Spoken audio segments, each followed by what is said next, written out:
Editors prime time में सबसे पहले बात 200 वोल्ट के झटके की जो बिहार की जनता ने महागठबंधन को लगाया है। बिहार चुनाव में जिन नंबर्स के साथ एनडीए ने जीत दर्ज की, उसके आगे राजनीतिक विश्लेषक और एग्जिट पोल के अनुमान भी फीके साबित हुए। हम एडिटर्स प्राइम टाइम में एनडीए की प्रचंड जीत, महागठबंधन की करारी हार, प्रशांत किशोर के परफॉर्मेंस, ओवैसी के चौंकाने वाले प्रदर्शन, तेजस्वी और तेज प्रताप की केमिस्ट्री और बिहार के जनादेश के संदेश पर भी बात करेंगे।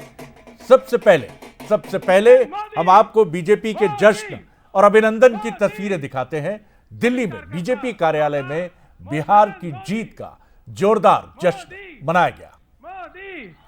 मोदी रिसीव किए हैं केंद्रीय कार्यालय में प्रधानमंत्री मोदी जी के। देख किस प्रकार से भव्य मोदी, नरेंद्र मोदी, दोनों हाथ उठा के नरेंद्र मोदी। यह 200 एनडीए की 4 सीटें जो आई है, ये ऐतिहासिक है। मोदी जी का कर रहे हैं इतनी बड़ी ऐतिहासिक विजय प्रधानमंत्री मोदी। तो ये 3 तस्वीरें। पहली तस्वीर जब बीजेपी कार्यालय पहुंचे जीत के नायक प्रधानमंत्री नरेंद्र मोदी। स्वागत पुष्प माला से राजनाथ सिंह, केंद्रीय गृह मंत्री अमित शाह और राष्ट्रीय अध्यक्ष जेपी नड्डा। और फिर मोदी जी का वो खास जेस्चर जो बिहार में भी खूब चर्चा में रहा था, बिहार का गमछा और खूब घुमाए न हैं मोदी जी, देखिए ना।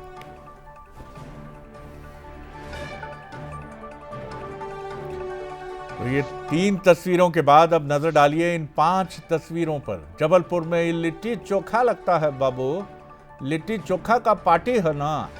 और दूसरी तरफ बीच में आप देख रहे हैं प्रधानमंत्री के आसपास उनके सेना नायक जश्न के मूड में प्रसन्नता के साथ।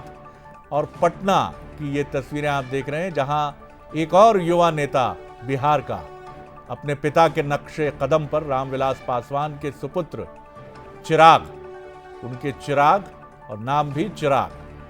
मध्य प्रदेश और छत्तीसगढ़ की तस्वीरों पर भी नजर डाली आपने। पहले लिट्टी चोखा, जबलपुर में पार्टी शुरू हो गई तो नीचे रायपुर में जश्न मन गया। और देखिए आप नृत्य करते हुए, थिरकते हुए कार्यकर्ता और एनडीए की जीत का जश्न, गमछे को एक खास तरीके से लहराकर डांस करते हुए, नृत्य करते हुए पार्टी के कार्यकर्ता।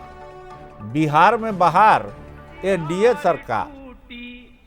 बिहार के आभारी हैं जी, सब लोग मिलके कहेंगे हाँ हम बिहारी हैं जी, थोड़े संस्कारी हैं जी, हाँ हम बिहारी हैं जी।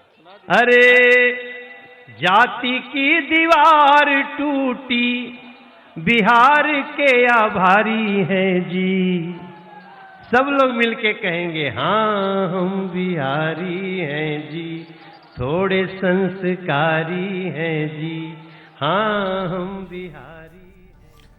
बिहारी हैं जी, थोड़े संस्कारी हैं जी। तो निश्चित तौर पर बिहार और बीजेपी के लिए थिरकने की बात होगी, नृत्य करने की बात होगी। एक शानदार जीत, और इस जीत के पीछे बिहार की जाति का तिलस्म भी टूटा है, ऐसा विश्लेषक मानते हैं।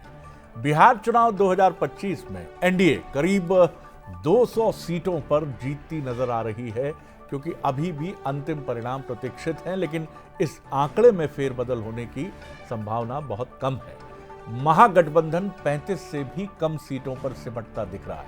1980 के बाद कांग्रेस का सबसे खराब प्रदर्शन, 2010 के बाद सबसे खराब प्रदर्शन आरजेडी का है और बीजेपी का ऐतिहासिक और अभूतपूर्व प्रदर्शन। एनडीए की इस लैंडस्लाइडिंग विक्ट्री और महागठबंधन की करारी हार के पीछे कई इक्वेशंस हैं, कई समीकरण हैं। लेकिन बिहार का जनादेश क्या मैसेज दे रहा है, क्या संदेश दे रहा है, इसको समझना बहुत जरूरी है। तो आइए डिकोड करने की कोशिश करते हैं, समझने की कोशिश करते हैं कि व्हाट डज इट मीन, क्या कह रहा है बिहार का ये जनादेश। बिहार में पहली बार बीजेपी नंबर 1 पार्टी बनके उभरी है, ये पहली ताकत है बीजेपी की। 2025 में एनडीए का स्ट्राइक रेट स्टेट्स में सबसे ज्यादा रहा है। ये विधानसभा चुनाव की बात करें। तीसरी बात, एनडीए में बीजेपी सबसे बड़ी पार्टी बनी है। जेडीयू का केंद्र और राज्य में दबदबा बरकरार, क्योंकि खारिज किया जा रहा था जेडीयू को, और आखिरी में तो एग्जिट पोल के अनुमान भी कह रहे थे कि सिंगल लार्जेस्ट पार्टी होगी आरजेडी। चिराग पासवान ने वही भूमिका निभाई जो जडेजा भारतीय क्रिकेट टीम में निभाते हैं, फिनिशर की भूमिका। यानी बहुत अच्छे से उन्होंने मैच में तेजी से रन भी बटोरे और टीम को लीडिंग पोजीशन में पहुंचाया। 27 में से 19 सीटों पर जीतती नजर आ रही है एलजेपी। कांग्रेस को बिहार में सबसे करारी हार मिली है। 19 सीटें जीतने वाली कांग्रेस 6 सीट पर सिमट गई है। 2020 में 19 सीटें थी। रणनीतिकार प्रशांत किशोर, जिन्होंने कई दिग्गजों की नैया पार लगाई, कुछ की नहीं भी लगा पाए, वो बुरी तरह विफल रहे। अधिकांश उनके कैंडिडेट्स की जमानत जब्त हुई। उम्मीद यही है कि जिस तरह से आरजेडी और कांग्रेस वहां नीचे आए हैं, तो उनके लिए उम्मीद है अगले 5 साल उमर उनके साथ है। ओवैसी की एआईएमआईएम का चौंकाने वाला प्रदर्शन और मुस्लिम बहुल सीटों पर इक्वेशंस क्या उसने बीजेपी के लिए आसान किए, ये बड़ा सवाल। मायावती की पार्टी रामगढ़ सीट पर जीत की हो। आरजेडी को 23% से ज्यादा वोट मिले। 20% वोट के साथ बीजेपी दूसरे नंबर पर है, यानी वोट प्रतिशत आरजेडी का ज्यादा, लेकिन सीट स्विंग बीजेपी के साथ। अब दिल्ली में बीजेपी की बार्गेनिंग पावर बढ़ेगी। एनडीए मॉडल 2029 की तैयारी के लिए और मजबूत होकर आगे बढ़ेगा। कांग्रेस की धड़कनें और बढ़ गई हैं, क्योंकि प्रधानमंत्री ने अपने भाषण में जो कहा कि जो गठबंधन के दल कांग्रेस के साथ जाएंगे वो भी कांग्रेस के साथ डूबेंगे। तो अब बढ़ते हैं बिहार चुनाव के विश्लेषण के सिरों की तरफ। यादव बहुल 100 सीट पर एनडीए की जीत है and it is a remarkable thing. ये एक बहुत जबरदस्त जीत है जिसके लिए बीजेपी को गर्व होगा, और इसमें मध्य प्रदेश के मुख्यमंत्री डॉक्टर मोहन यादव की भूमिका प्रधानमंत्री नरेंद्र मोदी और जो टॉप स्ट्रैटेजिस्ट हैं उनके साथ रही है, क्योंकि वो जिन सीटों पर गए 2 दर्जन के आसपास, उनमें भारतीय जनता पार्टी या एनडीए कहें हम, वो लीडिंग पोजीशन में है। तो डॉक्टर मोहन यादव का जादू जमकर चला। और सबसे महत्वपूर्ण बात है कि एमवाई इक्वेशन में सेंध लगा ली। एनडीए ऐसी सीटों पर जो यादव बहुल हैं, 100 में से 83 सीटों पर रुझान के मुताबिक जीतने की तरफ बढ़ रही है। महागठबंधन जो यादवी राजनीति का केंद्र बिंदु है, वो सिर्फ 17 सीटों पर सिमटता हुआ दिख रहा है, और ये बहुत हैरत अंगेज बात है। यानी आरजेडी का वो मजबूत किला जिस पर वो इतराती रही अब तक, वो किला ही ढह गया। महागठबंधन का सामाजिक समीकरण टूटकर बिखर गया। आरजेडी का core vote Yadav Muslim MY, ये नारा हमने उत्तर प्रदेश में भी खूब सुना है। यादव बहुल हर क्षेत्र में एनडीए की बढ़त 15% से 40% तक रही है। मुस्लिम बहुल संयुक्त सीटों पर जो ज्वाइंट सीट्स थी, वहां आरजेडी का प्रदर्शन कमजोर।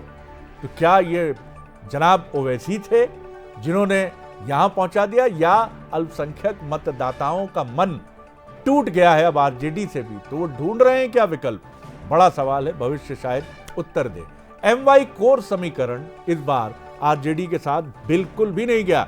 MY कोर समीकरण यानी मुस्लिम यादव। यादवों ने आरजेडी को पहली बार खुले तौर पर छोड़ा, जैसा पिछले चुनाव में उत्तर प्रदेश में हुआ था, और अखिलेश यादव और उनकी पार्टी हक्की बक्की रह गई थी।